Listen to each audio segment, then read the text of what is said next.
Again, and I'm here to be reacting to another video. This one is by the same guy who did the poem trolls, and this one is called To This Day Project, and it's going to be another bullying thing. I think this was more of a physical bullying than it is the cyberbullying one, but you know, we'll see.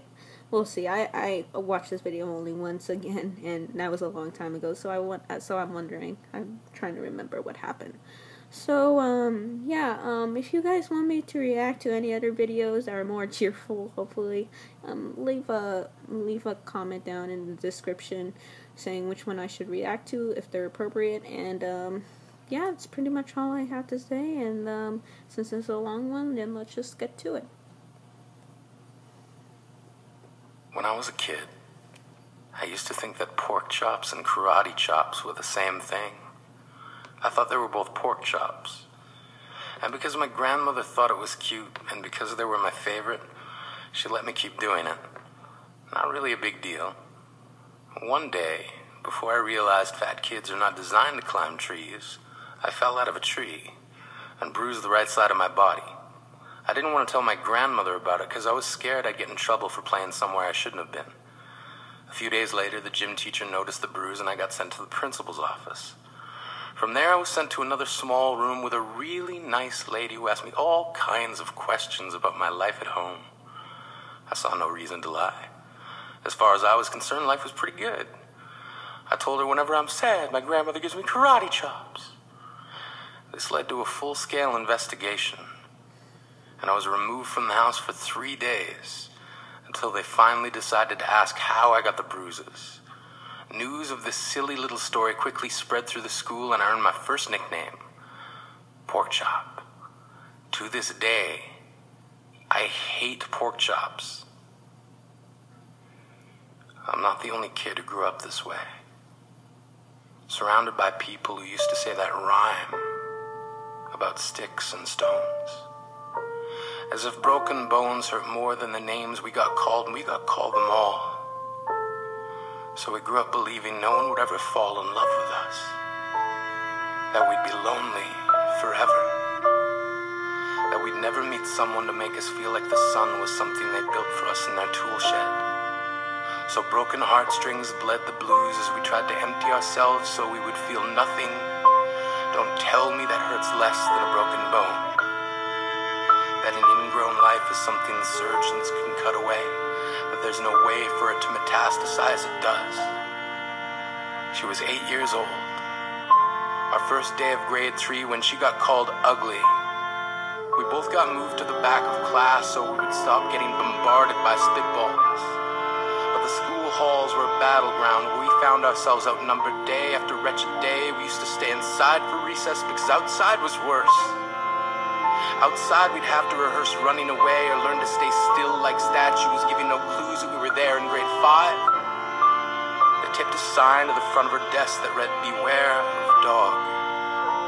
To this day, despite a loving husband, she doesn't think she's beautiful because of a birthmark that takes up a little less than half her face. Kids used to say she looks like a wrong answer that someone tried to erase but couldn't quite get the job done. And they'll never understand that she's raising 2 kids whose definition of beauty begins with the word mom. Because they see her heart before they see her skin. Because she's only ever always been amazing. He was a broken branch grafted onto a different family tree. Adopted. Not because his parents opted for a different destiny. He was 3 when it became a mixed drink of 1 part left alone and 2 parts tragedy. Started therapy in 8th grade, had a personality made up of tests and pills, lived like the uphills were mountains and the downhills were cliffs, 4/5 suicidal, a tidal wave of antidepressants, and an adolescence being called pauper. 1 part because of the pills, 99 parts because of the cruelty. He tried to kill himself in grade 10 when a kid who could still go home to mom and dad had the audacity to tell him, "Get over it." As if depression is something that can be remedied by any of the contents found in a first aid kit. To this day, he is a stick of TNT lit from both ends. Could describe to in detail the way the sky bends in the moments before it's about to fall. And despite an army of friends who all call him an inspiration, he remains a conversation piece between people who can't understand. Sometimes being drug-free has less to do with addiction and more to do with sanity. We weren't the only kids who grew up this way. To this day, kids are still being called names. The classics were "Hey Stupid," "Hey Spaz." Seems like every school has an arsenal of names getting updated every year. And if a kid breaks in a school and no one around chooses to hear, do they make a sound? Or they're just background noise from a soundtrack stuck on repeat when people say things like kids can be cruel? Every school was a big top circus tent, and the pecking order went from acrobats to lion tamers, from clowns to carnies. All of these miles ahead of who we were freaks. Lobster claw boys and bearded ladies. Oddities juggling depression and loneliness, playing solitaire, spinning the bottle, trying to kiss the wounded parts of ourselves and heal.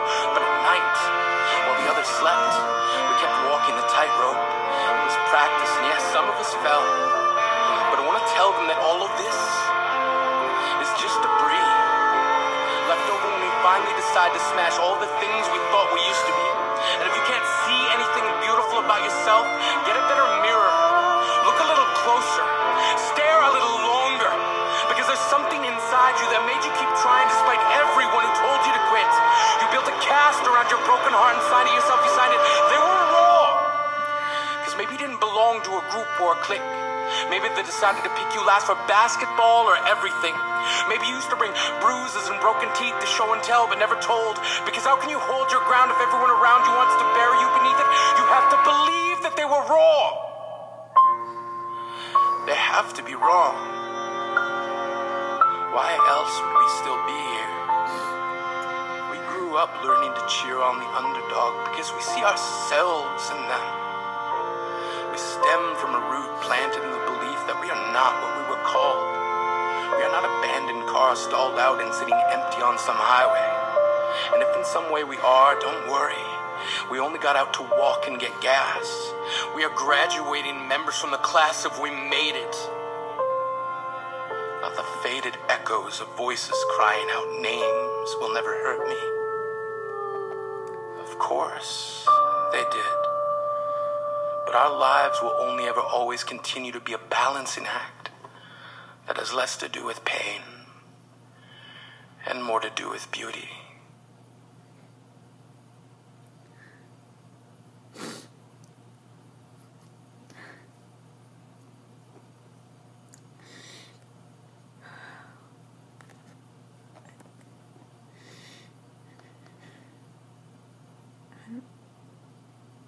What can you say?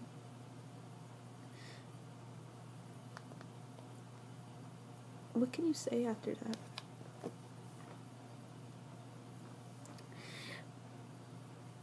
Sorry, still have God, affected me a little bit more.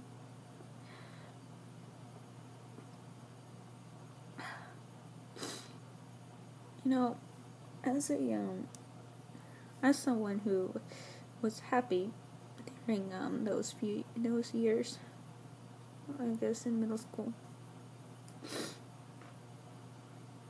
Note to self: middle school is probably one of the greatest school years that you guys will ever have. I mean, I hear college is also really good, but probably middle school is probably one of the best years that you'll ever have. Don't you ever forget it. Even though you did get homework, there's so much happiness, and I don't know whether school is different now because of the technology that we have, but for me, that technology didn't really boom until probably like about 2010. And I remember school being so much fun, and so many great people, if one person was talking bad about somebody, there would normally be people who would stand by there, and they would protect that one person. I remember that there was a girl in one of my classes, and for some reason everybody didn't like her, and I was probably one of the few friends that she had.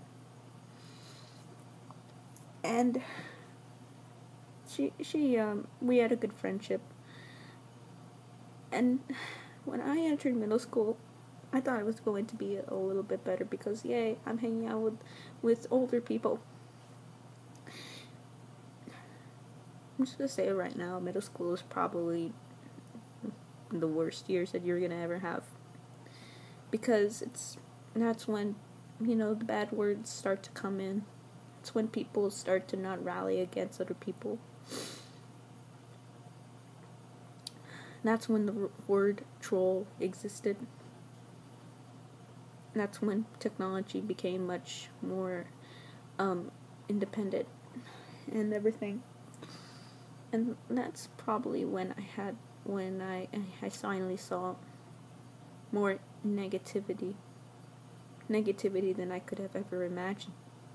And true, this was just middle school, and even high school is a little better.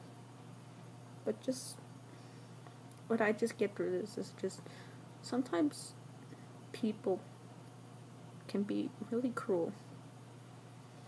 They can be really cruel, and all they care about is probably themselves. And I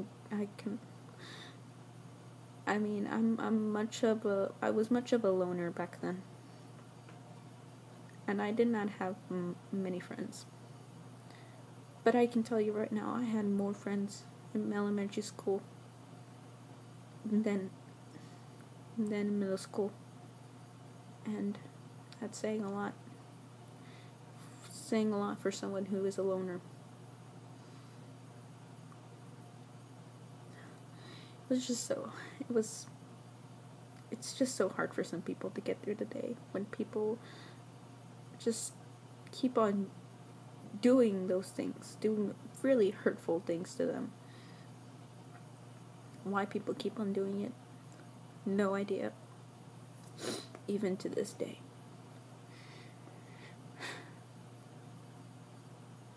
Just saying, there are people who have feelings. Apparently that's not in our vocabulary anymore. And I just hope some people of the next generation will hopefully take note of that. Because it's sometimes a very dark place. Sometimes it's really hard to accept the world. And I don't think I have truly accepted it yet. But I want people to know that you don't need, you can accept it, but you don't need to accept it completely. You don't need to accept any negativity that other people create for themselves. I mean, people hide behind their profile page because maybe that is their true personality.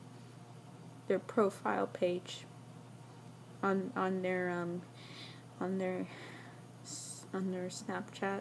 I guess that's what they're using now. I don't keep up with that stuff. Snapchat, Facebook, Twitter, Instagram, Tumblr. It's probably their personality. And people don't have much of a personality to gain when that happens. Their personality is a fake.